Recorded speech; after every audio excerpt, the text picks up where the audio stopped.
কর্ণাটকের উপকূলীয় এলাকাকে বিজেপির গেরুয়া ঘাঁটি বলে অনেকে। সেখানে কাডাবা পঞ্চায়েত ভোটে বেনজির ঘটনা।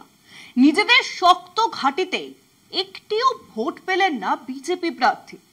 বিজেপির স্থানীয় নেতারাই নাকি ভোট দেননি দলীয় প্রার্থীকে। শূন্য ভোটে লজ্জা এড়াতে নানান অজুহাত গাইছে বিজেপি।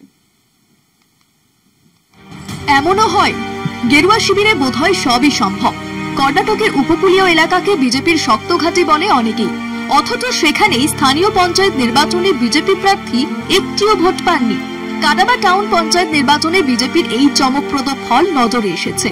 শূন্য ভোটের একরাশ লজ্জা নিয়ে পদ্ম প্রার্থী রেকর্ড সৃষ্টি করলেন।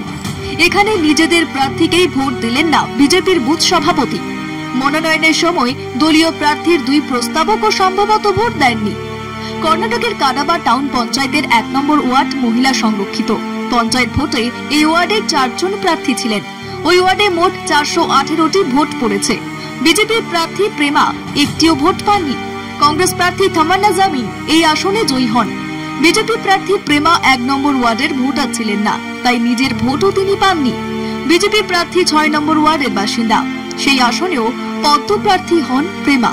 তিনি সেখানেও কংগ্রেসের নীলাবতী শিবরামের কাছে হেরেছেন, তবে এই ওয়ার্ডে কিছু ভোট তিনি পেয়েছেন।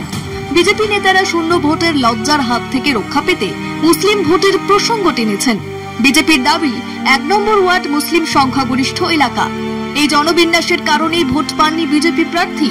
দক্ষিণ কন্নড় বিজেপির সভাপতি সতীশ কুমাপা বলেন, স্থানীয় মন্ডল কমিটি নির্দল প্রার্থী জয়নামী আদমকে সমর্থন করার সিদ্ধান্ত নেয়।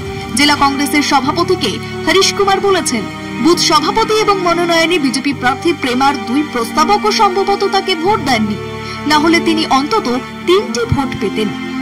কলকাতা টিভি।